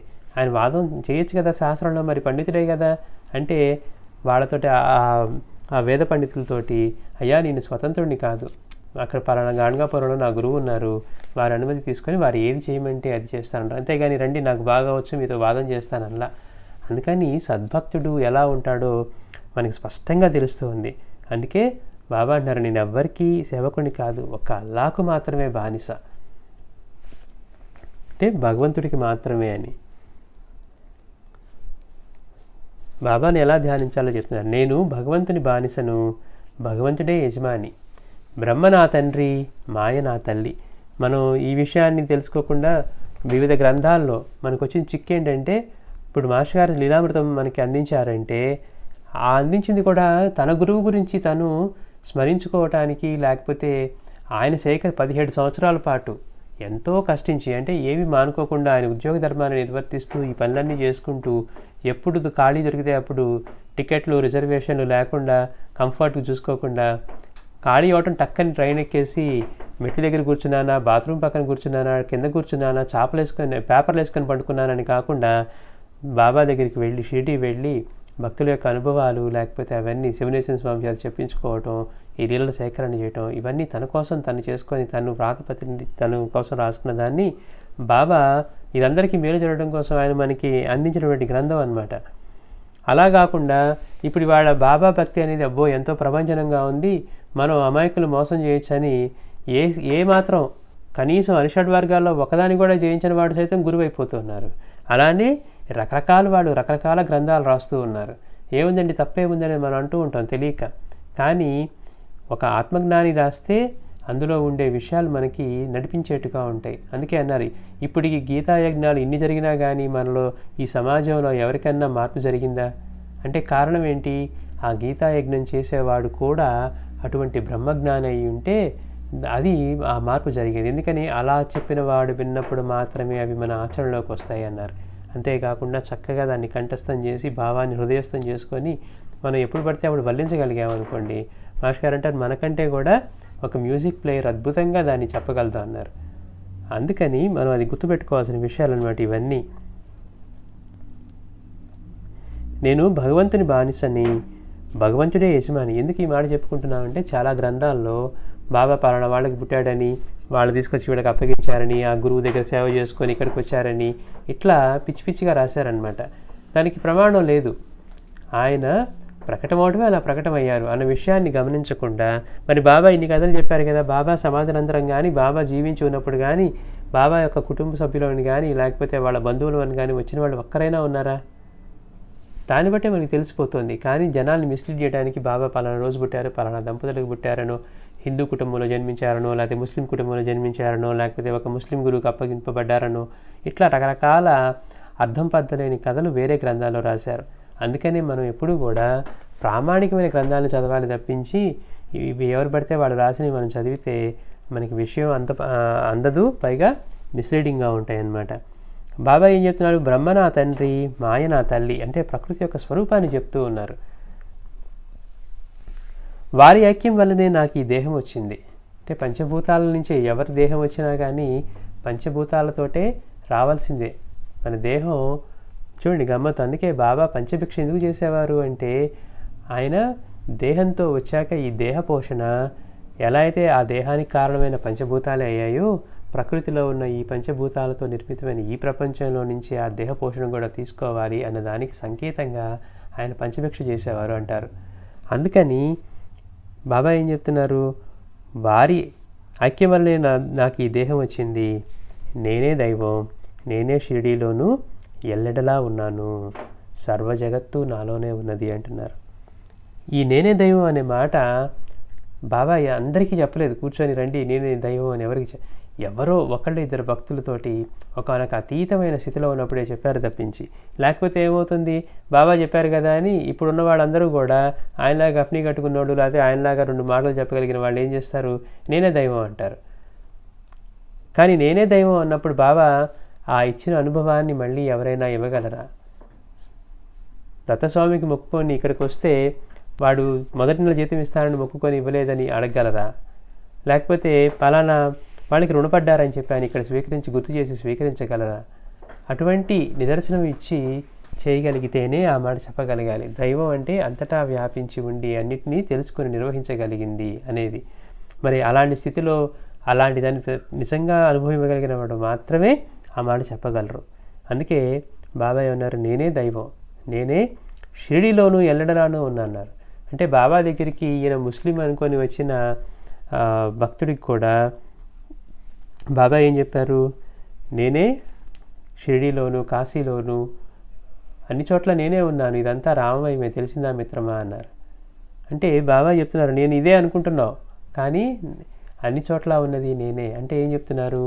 అన్ని చోట్ల భగవత్ స్వరూపంగా ఏదైతే ఉందో ఆ తత్వమే నేను అని చెప్తూ ఉన్నారు బాబా. అందుకనే నేనే షిరిడీలోను, నేనే ఎల్లెండలా ఉన్నాను అని భీష్మతో కూడా చెప్పారనమాట. భీష్మ మొదటిసారి ఆయనకి స్వప్నంలో కనపడి మంత్రకాశికావా అని ఒక మంత్రం చెప్పి ఒక గురునామం కనపడిందట, సచ్చిదానంద అని. ఆ నల్లని బ్రాహ్మణుడు ఇది కనిపెట్టుకొని వస్తే అతనికి అర్థం కాక దాని గురించి ఎంతో అంటే ఎవరై ఉంటారా అని తెలుసుకోవాలని చివరికి తెలుసుకొని బాబా దగ్గరికి వచ్చినప్పుడు ఆయన చూసి, అరే నా కల్లో కనపడిన ఆయన ఇట్లా అలా ఉన్నారు, ఇక్కడ ఈయన ముస్లింగా ఉన్నారు అనుకొని నమస్కారం చేసుకుంటూ ఉంటే అప్పుడు అన్నారట, నేనే షిరిడీలోనూ ఎల్లటలా ఉన్నాను, ఇవన్నీ కూడా రామమయమే, తెలిసిందా మిత్రమా అని జై సచ్చిదానంద అన్నారట. అనగానే బిత్రపోయాడు. అంటే కల్లో తనకి వచ్చిన సందేశాన్ని బాబా ఇక్కడ నిరూపణిస్తూ ఉన్నారు. నేనే షిరిడీలోనూ ఎల్లడలా ఉన్నాను, సర్వజగత్తు నాలోనే ఉన్నది. ఇది అద్భుతమైన విషయం అన్నమాట. ఈ జగత్తే నేను అనలేదు అంటారు మాస్టర్ గారు. అంటే మనం తెలుసుకోవాల్సింది, ఈ జగత్తే నేను అనడం వేరు, ఈ సర్వజగత్తు నాలోనే ఉన్నది అంటే ఈ జగత్తు కంటే కూడా ఆయన ఎంతో, అంటే మన ఊహకు కూడా అంతగా ఉన్నారు. అంటే ఏంటి, ఆయనలో ఇది ఒక చిన్న భాగం మాత్రమే. అంటే ఇదంతా ఆయనే వ్యాపించి ఉన్నారు, దీనికి అతీతంగా కూడా ఉన్నారు. అందుకనే మనం అఖిలాండ కోటి బ్రహ్మాండ నాయక అంటాం. ఒక బ్రహ్మాండం కాదు, అలాంటి బ్రహ్మాండాలు ఎన్నో, వాటన్నిటికి కూడా ఆధారమైన వాడు, వాటన్నిటికీ అతీతంగా ఉండగలిగిన వాడు. ఇదంతా తనలోనే. అందుకే గురు మధ్యే స్థితం విశ్వం, విశ్వమధ్యే స్థితో గురు. ఈ విశ్వం అంతా ఆయనలోనే ఉంది, ఈ విశ్వం అంతా ఆయనే వ్యాపించి ఉన్నాడు. అంటే ఈ విశ్వానికి ఇంకా ఆయన ఆధారంగా ఉండి ఇంకా పైన ఉన్నాడు అనమాట, అతీతంగా ఉన్నాడు. అందుకని బాబా ఏమన్నారు, సర్వజగత్తు నాలోనే ఉన్నది, నీవు చూసేదంతా కలిసి నేను. సర్వజగత్తు నాలోనే ఉన్నది, నువ్వు చూసేదంతా కలిసి నేను. అంటే చూస్తున్నప్పుడు అన్నప్పుడు మనం బయటికి కదా చూస్తుంది, అందుకని మనం లెక్కేసుకోము. ఎప్పుడైనా మనం ఇక్కడ ఉన్న లెక్క పెట్టాలంటే జనరల్గా మనల్ని లెక్కేయకుండా పక్కన 10 మందిని లెక్కేస్తాం, 10 మంది ఉన్నారండి అంటాం, మనల్ని కలుపుకోనట్టుగానే ఈ ఇట్లా చూసేదాన్ని బట్టి చూడబడుతున్న దానిలో మనల్ని కలుపుకో.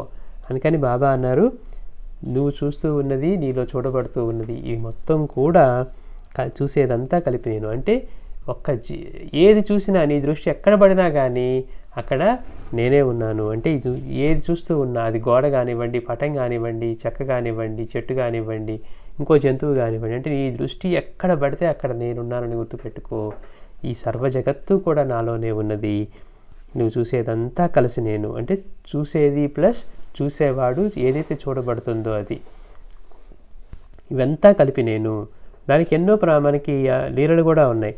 మనం పదే పదే చెప్పుకుంటూ ఉంటాం. ఒక భక్తురాలు వచ్చి కూర్చోగానే వెంటనే బాబా అన్నారట, అమ్మాయి ఎంత బాగుంది, ఎంతో కాలంగా ఈ కాళ్ళు ఒళ్ళు అంత నొప్పులుగా ఉన్నాయి, అదేంటో ఇక్కడ వచ్చి కూర్చోగానే నా ఒళ్ళు నొప్పులు తగ్గిపోయాయి అన్నట. అంటే ఆయన సన్నిధిలో జరిగిన ఆ మార్పుకి ఆవిడ శరీరంలో జరిగిన మార్పుని కూడా ఆవిడ గమనించకుండా ఉన్న స్థితిలో, అంటే నొప్పి పుడితే ఉంటే గుర్తుంటుంది, నొప్పి లేకపోతే మనం గుర్తుపెట్టుకోం కదా, అలాంటి స్థితిలో బాబా చెప్తూ ఉన్నారు. అంటే అప్పుడు అనుకునేది ఇలాంటివి ఇబ్బంది నాకు కదా ఉంది, ఇప్పుడు నాకు కదా తగ్గిపోయింది అని. అంటే అమ్మ నువ్వు వేరు నేను వేరు అనుకుంటున్నావు, నీలో ఉన్నది కూడా నేనే, నువ్వేదో అక్కడి నుంచి ఇక్కడికి దర్శనానికి వచ్చావని ఇలా అనుకుంటూ ఉన్నావు, నేనే అన్ని జీవుల్లోనూ ఉన్నాను అని బాబా తెలియజేస్తూ ఉన్నారు. అట్లాగా నీవు చూసేదంతా కలిపి నేను అన్నది, చూస్తున్న నువ్వు చూడబడుతున్నది అంతా కూడా నా స్వరూపమే, అదంతా కూడా నాలోనే ఉన్నది. సాయి షిరిడీలోనే ఉన్నారనుకునేవారు నన్ను అసలు చూడనట్లే అంటున్నారు. మరి ఆ విశ్వం అంతా తానినప్పుడు సాయి ఒక్క షిరిడీకి ఎలా పరిమితం అవుతాడు, ఆ దేహానికి ఎలా పరిమితం అవుతాడు? అందుకని బాబా స్పష్టంగా చెప్తున్నారు, సాయి షిరిడీలోనే ఉన్నారనుకునేవారు నన్ను అసలు చూడనట్లే, అన్నీ కూడా నావే, నేనే అన్నీ అందరికీ ఇచ్చేది. మనమేమో ఈ స్థలం కొనుక్కొని ఇది నాది, ఈ భూమి నాది అంటూ ఉన్నాం. ఈ భూమి మహర్షి గారు అంటారు, మనం ఒకవేళ కొనుక్కున్నాం అనుకోండి, భూమి మనది ఎట్లా అవుతుంది? ఇప్పుడు చెప్పుకున్న ఇది నాది అని చెప్పుకున్న మనం కొన్ని సంవత్సరాల తర్వాత మనం ఉండం, ఆ భూమి మాత్రం అక్కడే ఉంటుంది. మరి నాదైతే నేను తీసుకెళ్ళాను కదా. అందుకని మహర్షి గారు అంటారు, భగవంతుడు మనం చూసి నవ్వుకుంటూ ఉంటాడు, వీటి భూమి మీద గిరిగీసి ఇది నాది ఇది నాది ఇది నాది అంటూ ఉంటాడంట. ఇవి గిరిగీసుకున్నంత మాత్రాన ఇది వీడిది ఎలా అవుతుంది? వీడు పుట్టడానికి కొన్ని వేల సంవత్సరాల క్రితం ఉంది, వీడు పుట్టినప్పుడు ఉంటుంది, వీడు పోయినాక కొన్ని వేల సంవత్సరాలు ఉండబోతోంది. ఒక్కసారి వాడు గిరిగీసుకున్నంత మాత్రాన ఇది వాడిది ఎట్లా అవుతుంది అన్నారు. అంటే చూడండి, మనం రోజు వాటిలో మాట్లాడే మాటలు వేరు, నిజంగా భగవంతుడి యొక్క మాటలు ఎలా ఉంటాయా అని మాస్టర్ గారు చెప్తుంటే ఆశ్చర్యం వేస్తుంది అనమాట. అన్నీ నావే, నేనే అన్నీ అందరికీ ఇచ్చేది. ఆ విషయాన్ని మర్చిపోయి మనం భగవంతుడికి నివేదన చేస్తూ, అబ్బా నేను కష్టపడి కొనుక్కొచ్చుకున్నవి ఆయనకి నివేదన చేస్తున్నాం అనుకుంటున్నాం. అవి మొదటి స్థానంలో, మొదటి ప్లేస్లో అసలు అవి ఎక్కడి నుంచి వచ్చాయి? ఇంత అద్భుతమైన సృష్టి ఆయన ఎలా చేశారు? అంటే ఇన్ని రకాల పండ్లు, ఇన్ని రకాల పదార్థాలు, ఇన్ని రకాల వృక్షాలు, ఎంత అద్భుతమైన సృష్టి, ఒకదానికి పోలిక లేకుండా. అసలు రంగులు చూసుకున్నా కానివ్వండి, రుచులు చూసుకున్నా, ఆకృతులను చూసుకున్నా, ఇంత వైవిధ్యమైన అద్భుతమైన సృష్టి ఎలా జరిగింది, ఇదంతా నిర్వహించిన వాడు ఎవరు అనే విషయాన్ని మర్చిపోయి, ఇవన్నీ ఏదో మనం మార్కెట్ నుంచి కొనుక్కొచ్చుకున్నాం కాబట్టి మందే అనుకుంటున్నాం, కానీ అక్కడికి ఎలా వచ్చాయి, నిజంగా వీటన్నిటికీ ఆధారమైన వాడెవరు, ఇంత అద్భుతమైన రచన చేసిన వాడెవరు అనేది మనం గుర్తుపెట్టుకోమన్నమాట. అంటే తినేటప్పుడు కూడా మనం మార్కెట్లో తెచ్చుకున్నాం, మనం కష్టపడ్డాం, మనం డబ్బులు సంపాదించాం కాబట్టి మనం తెచ్చుకొని తింటున్నాం, ఇవి మనవే.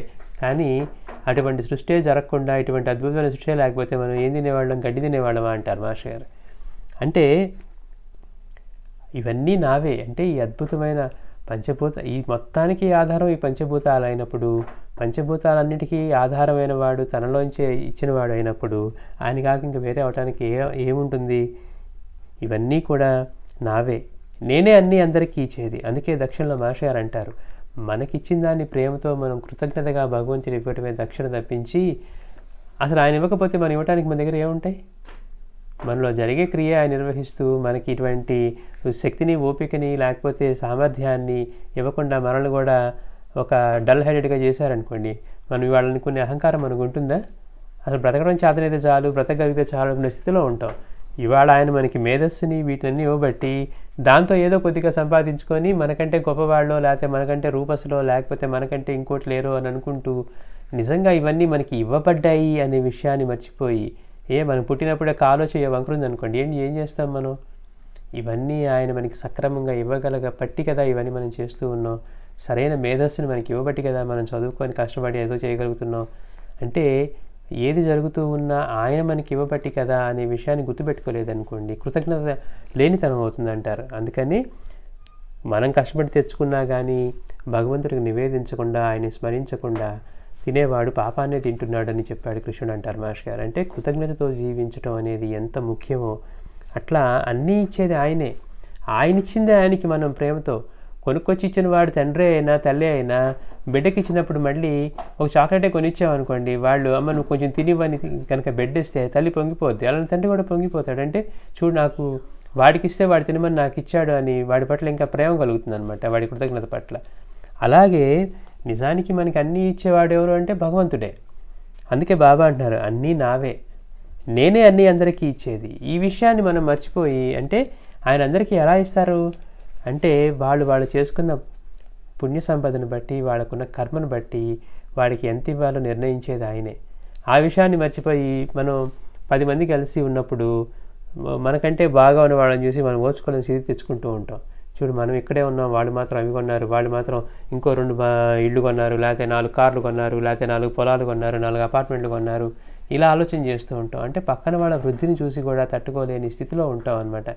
ఎందుకని అంటే మనం ఈ సూత్రాన్ని మర్చిపోయాం కనుక. అన్నీ భగవంతుడివే, అన్నీ అందరికీ ఇచ్చేది ఆయనే. మనం చేసుకున్న దాన్ని బట్టి, ఆ కర్మసూత్రాన్ని పుణ్యసూత్రాన్ని దాన్ని బట్టి మనకి ఎంత దక్కాలో అంతే ఇస్తారు అనే విషయాన్ని మర్చిపోయి, వాడు బాగా సంపద పొందుతున్నాడు అంటే భగవంతుడు వాడికి ప్రసాదించాడు అనే విషయాన్ని మర్చిపోయి మనం అసూయ భావాలని లేకపోతే మనసులో ఇటువంటి భావాలని కల్పించుకుంటూ ఉంటాం. అందుకే బాబాయ్ వాళ్ళని అసూయని జయించడం చాలా సులువు అని చెప్పిన కారణం కూడా అదే అనమాట. అంటే అన్నీ ఇచ్చేవాడు ఆయనప్పుడు మనం ఎందుకు దాని గురించి ఇంత అసూయ పడాలి అనే విషయాన్ని మనం తెలుసుకోవాలన్నమాట. అంటే అన్నీ నావే, నేనే అన్నీ అందరికీ ఇచ్చేది, నా ఆజ్ఞ లేక ఆకైనా కదలదు అంటున్నారు. అంటే ప్రకృతి మొత్తం కూడా ఆయన ఆజ్ఞకి లోబడి ఉండవలసిందే. నా ఆజ్ఞ లేకుండా ఆకైనా కదలదు. నేను అందరినీ సమానంగానే చూస్తాను, నాకెవ్వరి మీద కోపం రాదు. చూడండి గమ్మత్తు, తండ్రికి బిడ్డల పట్ల ఒకడు ఎక్కువ ఒకడు తక్కువ అనేది ఉండరంటారు. కాబట్టే మనకి ఆయన గురువుగా లభ్యమయ్యాడంటారు. ఎందుకని మహాత్ములు ఋషులు గొప్ప గొప్ప సాధకులు వాళ్ళు సాధన చేసి ఎంతో కష్టంతో లేకపోతే ధ్యానాలు చేసి వాళ్ళు ఉత్తమ స్థితులను పొంది భగవంతుని తమ మనసులోనే దర్శిస్తారట. అంటే వాడిని భగవంతుడిని చేరుకునే స్థితిలో వాళ్ళు ఉంటారు. అందుకే మాస్టర్ అంటారు కృష్ణుడు అవతరించినప్పుడు శుకుడు వెళ్ళి కృష్ణుడిని దర్శించినట్టు ఎక్కడా లేదు. కారణం ఏంటి? కృష్ణుడు అనేవాడు వేరుగా ఉన్నాడు, ఈయన వేరుగా ఉన్నాడు, ప్రకృతి వేరుగా ఉందన్న భావన శుకుడికి ఉండదట. ఆయన పరమాత్ముడి ఏ పరమాత్మ స్వరూపమైతే కృష్ణుడిగా అవతరించిందో ఆ పరమాత్మని ఎప్పుడు నిత్యం తనలోనే దర్శనం చేసుకుంటూ ఆ స్వరూపంగానే జీవించిన వాడు మళ్ళీ అక్కడికి ఆయన కృష్ణుడు అనేవాడు వేరుగా ఉన్నాడని ఆ రూపంలో ఉన్నాడని వెళ్ళే అవసరం ఉండదు అంటారు. అంటే అంతటా తానే ఉండటం అన్నమాట. అలాంటి వాళ్ళ కోసం భగవంతుడు భూమి మీదకి రావాల్సిన అవసరం లేదు. కానీ ఆయన ఎందుకు వచ్చాడు అంటే సామర్థ్యం లేని బిడ్డ లేకపోతే అనారోగ్యంతో ఉన్న బిడ్డ ఎలా అయితే మంచాన పడి ఉండటమో లేకపోతే శక్తి లేకపోవటం వల్ల తల్లి వాడికి కావాల్సినవన్నీ ప్లేట్లో పెట్టుకొచ్చి వాడికి సేవ చేస్తూ వాడికి తినిపిస్తూ ఎలా చేస్తుందో అంటే బిడ్డ వెళ్ళి చేసుకోలేడు కాబట్టి తల్లే వాడికి చేసినట్టుగా. ఆరోగ్యవంతుడైన బిడ్డ పరిగెత్తుకుంటూ వెళ్ళైనా సరే ఆడుకుంటాడు, వస్తాడు, ఇంట్లోకి వెళ్తాడు, వాడికి కావాల్సిన ప్లేట్లో పెట్టుకుంటాడు, తింటాడు, చేస్తాడు. అనారోగ్యంతో వాడు ఏం చేస్తాడు? ఆ పక్కన కూర్చొని చూస్తూ ఉంటాడు. తల్లికి వీడు అనారోగ్యుడు కదా వీడిని పట్టించుకోకుండా ఉందామని ఉండదట. మాస్టర్ అంటారు ఆరోగ్యవంతుడైన బిడ్డ పట్ల తల్లికి ఎలాంటి ప్రేమ ఉందో అలాంటి ప్రేమే అనారోగ్యంతో ఉన్న బిడ్డ పట్ల కూడా ఉంటుందట. కాబట్టి భగవంతుడి దృష్టిలో వాళ్ళు మహర్షులు, వాళ్ళు మహాత్ములు, వాళ్ళు ఎక్కువ, మనలాంటి వాళ్ళు తక్కువ అని ఉండదట. అయ్యో వీడు ఇలా ఉన్నాడు, వీడికి ఏం చేయాలని చెప్పి ఆయన ఇంకా పరిగెత్తుకొస్తాడట. వాళ్ళకేంటి? వాళ్ళకి కావాల్సిన స్థితి వాళ్ళకి ఇచ్చారు, వాళ్ళ మనసులోనే ఆయన దర్శించగలుగుతున్నారు. కనుక భగవంతుడు మన కోసం దిగి వచ్చి గురువు రూపంలో అవతరిస్తూ ఉంటాడు. అందుకని ఆయన్ని గురువుని ఆశ్రయించడం మనకి అంత అవసరమైందనమాట. అట్లాగా నేను అందరినీ సమానంగానే చూస్తాను అంటున్నారు. అంటే మాస్టర్ చెప్పినట్టు ఆయనకి ఎక్కువ తక్కువ అనేది ఉండదు. యోగ్యుడైనా అయోగ్యుడైనా అందరినీ సమానంగానే చూస్తారంట. ఎండ కానివ్వండి, వర్షం కానివ్వండి, అయ్యో వీడు దుర్మార్గుడు, వీడి మీద నేను పడకూడదు అనుకోదట. నీరు కానీ ఎండ కానీ అట్లా వాళ్ళందరికీ సమానమే. నువ్వు చేసుకున్నది అంతా నువ్వు పొందుతావు తప్పించి వాళ్ళ వైపు నుంచి మాత్రం ఒక దుర్మార్గుడు వెళ్ళి నదిలో దాహం తీర్చుకున్నాడు అనుకోండి, దాహం తీరకుండా ఉంటుందా? వీడి దుర్మార్గుడు కాబట్టి వీడి దాహం తీరకూడదు అనుకోదట. అంటే భగవంతుడి తత్వాలు ఎలా ఉంటాయో మనకి చెప్తూ ఉన్నారు. నేను అందరినీ సమానంగానే చూస్తాను, నాకెవ్వరి మీద కోపం రాదు. బాబా యొక్క లీలలో చూస్తే మనకి ఆశ్చర్యం కలిపేవాళ్ళు కూడా అదే. ఆయనకి వీడు గొప్పవాడు, వీడు పేదవాడు, లేకపోతే వీడు యోగ్యుడు, వీడు అయోగ్యుడు, వీడు దుర్మార్గుడు, వీడు మంచివాడు అన్న భేదమే లేదనమాట. వాళ్ళని అందరినీ సంస్కరించడం కోసం ఆయన అవతరించినప్పుడు అటువంటి భేదం ఎలా చూపిస్తారు? అందరినీ సమానంగానే చూపించేవారు అందరి పట్ల. నాకెవ్వరి మీద కోపం రాదు. తల్లికి ఎప్పుడైనా బిడ్డపై నిజంగా కోపం వస్తుందా అన్నారు. నాకు ఎవ్వరి మీద కోపం రాదంటున్నారు. మనమేమనుకుంటున్నాం, ఈ విషయాన్ని మర్చిపోయి అయ్యో బాబా ఏంటి మన మీద కోపించారా, మనం ఏం అడిగినా కానీ తీరట్లేదు, మనకి అన్ని కష్టాలే వస్తున్నాయి, మనం 4-5 సంవత్సరాలుగా పారాయణ సత్సంగం చేసుకుంటూనే ఉన్నాం కదా, జాయిన్ అవుతూనే ఉన్నాం కదా, అయినా కానీ మనకి కష్టాలు వస్తున్నాయి ఏంటి, ఈ దుఃఖం తీరట్లేదు ఏంటి, మనల్ని పట్టించుకోవట్లేదా, లేదా ఆయన మనల్ని కోపించారా అని అవగాహన లేనితోటి మనం ఎప్పుడు ఎన్నోసార్లు అందరికీ వచ్చే సమస్య ఇదనమాట. ఇలానే అనుకుంటూ ఉంటాం. కానీ బాబా ఏం చెప్తున్నారు, నాకు ఎవ్వరి మీద కోపం రాదు. మనం అనుభవించవలసిన కర్మ అనుభవానికి వచ్చినప్పుడు దాన్ని భరించలేక మనం ఇటువంటి మాటలు అనుకుంటూ ఉంటాం. కానీ ఇప్పుడు మనం అనుభవించే కర్మ ఈ 4 సంవత్సరాల నుంచి చేసుకునే సత్సంగం వల్ల పారాయణ వల్ల వచ్చింది కాదు. ఎన్నో జన్మల నుంచి మనం చేసిన తప్పులు, వాటిని తీసుకొని ఈ జన్మకు వచ్చాం.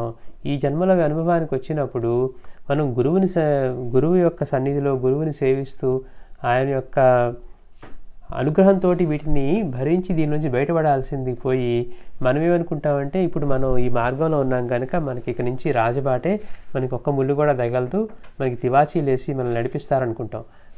నడిపిస్తారు గ్యారంటీగా. ఇప్పుడు అనుభవించవలసినవన్నీ వచ్చినవన్నీ కనుక మనం సహనంతో ఆయనకి శ్రద్ధా సబూరిలో ఎవరైతే వాటిని సహనంగా భరించగలుగుతారో వాటిలోంచి తొందరగా బయటపడతారు. మాస్టర్ గారు అంటారు, మనం ఆయన ఆశ్రయించాం కనుక ఆయన ప్రార్థిస్తే మనం భరించలేని వాటిని ఆయన మనల్ని తేలికగా అనుభవించేట్లు చేస్తారట. అందుకే మనం చెప్పుకుంటూ ఉన్నాం, దైవాన్ని స్మరించి ఓరిమితో వేచి ఉండు, భగవంతుడు ఎలా చక్కబెడతారో చూడు అని చెప్పిన దానికి మాస్టర్ అదే మాట చెప్పారనమాట. అందుకని కొంత మనకి శిక్షణకు అవసరమైన వాటిని ఆయన ఇస్తూ కొంత దానిలో మార్పులు చేర్పులు చేస్తాడు భగవంతుడు అని. అందుకని మనం ఆ విషయాన్ని మర్చిపోయి మన అనుభవానికి వచ్చిన కర్మని మనం భరించలేక, అయ్యో మనం ఇంతకాలం పారాయణ చేస్తూ ఉన్నాం 4-5 సంవత్సరాల నుంచి, అయినా కానీ మనకి కష్టాలు రావడం ఏంటి, అక్కడేమో ఎవరు పారాయణలు చేయట్లేదు, వాళ్ళు విచ్చలవిడి జీవితం గడిపేస్తున్నారు, అయినా కానీ వాళ్ళు ఆరోగ్యంగా మంచిగా సంపాదించుకుంటూ స్థిరపడుతూ ఉన్నారు అని మనం కంపారిజన్ చేసుకుని చేస్తూ ఉంటాం.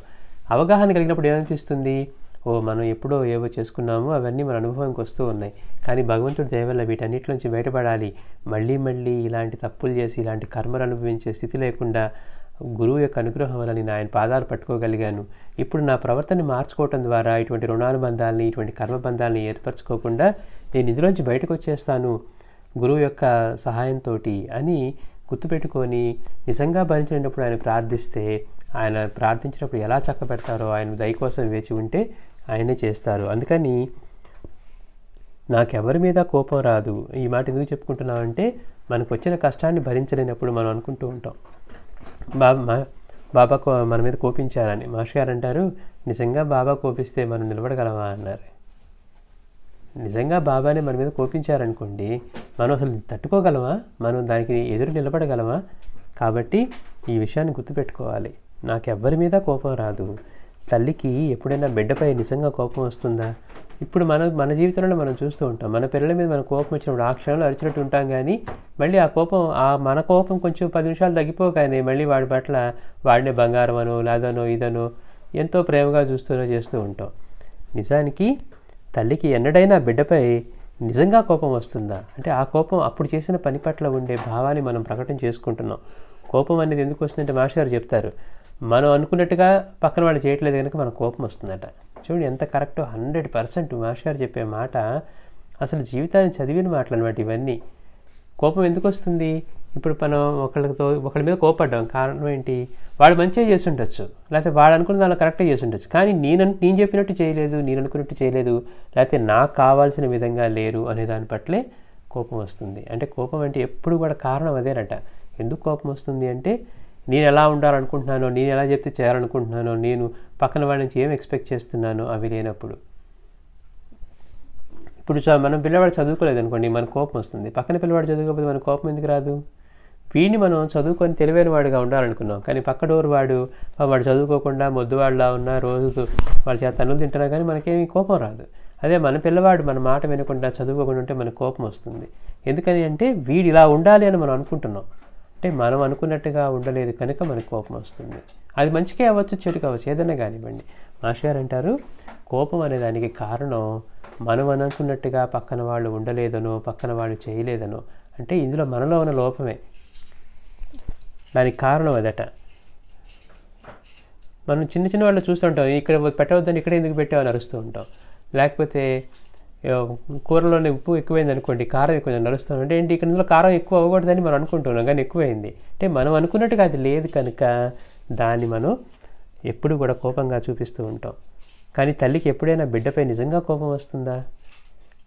సముద్రం ఎనడైనా అందులో త్రిప్పివేస్తుందా అంటున్నారు. అంటే అది బాబా యొక్క తత్వాన్ని మనకి తెలియజేస్తూ ఉన్నారు. అంటే ఒక్కొక్క మాటకి ఎంత లోతైన అర్థం ఉందో చూడండి.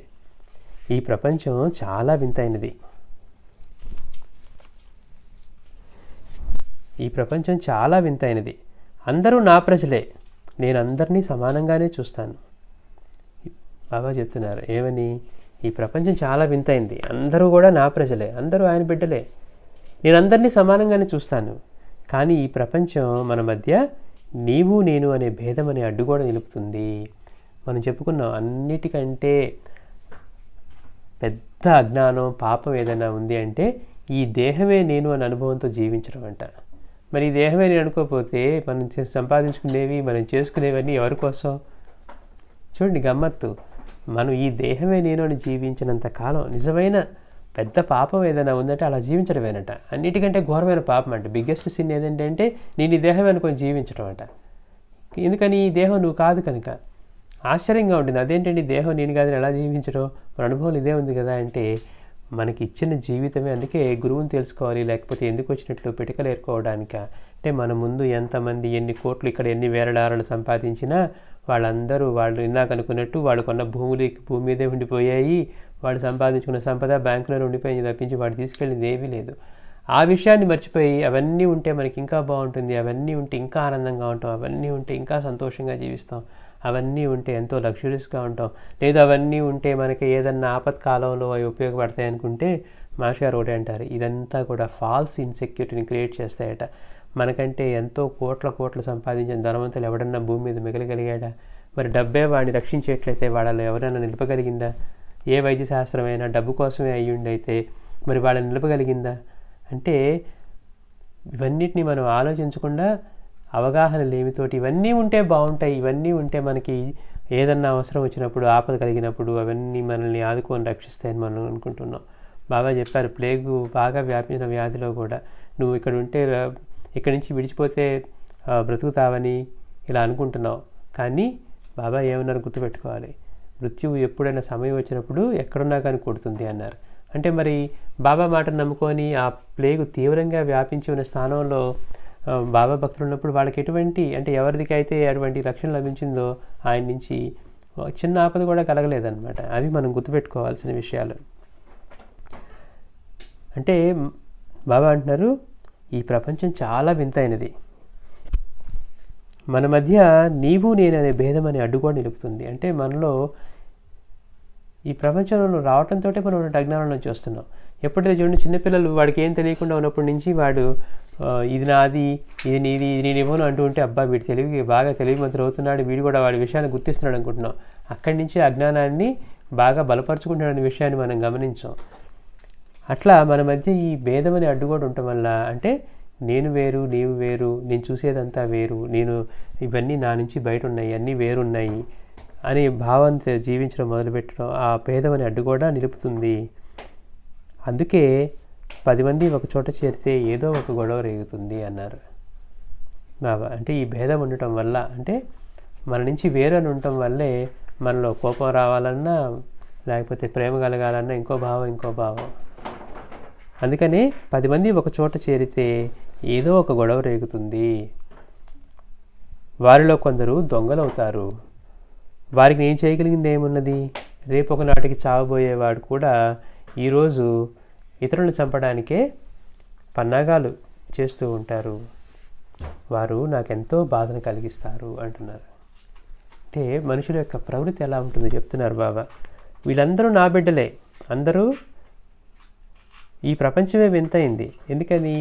ఈ ప్రపంచం మన మధ్య నీవు నేను అనే వేరు అనే భేదం అనే అడ్డుగోడ నిలుపుతుంది. అందుకే ఏమన్నారు బాబా, ఆ అడ్డుగోడను కూలదోస్తే చాలు అన్నారు. అంటే నేను నీవు అనే భేదం అనే ఆ అడ్డుగోడని, అంటే నేను ఈ శరీరమే, వీళ్ళ నుంచి నా నుంచి వేరు అని ఆ భేదమైన అడ్డుగోడనే మనం కొలదొయ్యవలసింది సాధనలో. దానికోసమే సాయి అన్ని జీవుల్లోనూ అన్ని రూపాల్లోనూ నీ చూపు ఎక్కడ పడితే అక్కడ నేనున్నాను అని అనుభవం ఇచ్చిందనమాట. అందుకని బాబా చెప్తున్నాడు, వాళ్ళ మనుషుల ప్రవృత్తి ఎలా ఉందంటే, రేపు ఒకనాటికి చావబోయేవాడు కూడా ఈరోజు ఇతరులను చంపడానికి, అంటే నాశనం చేయడానికి పన్నాగాలు చేస్తూ ఉంటారు. వారు నాకెంతో బాధను కలిగిస్తారు అన్నారు. మళ్ళీ కొన్ని మిగిలింది వచ్చేవారని చెప్పుకుందాం. శ్రీ సచ్చిదానంద సద్గురు సాయినాథ్ మహారాజ్ కీ జై.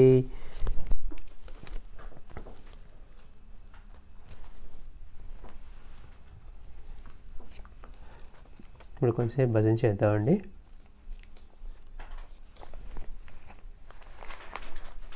గురు బ్రహ్మ గురుర్విష్ణు గురుర్దేవో మహేశ్వర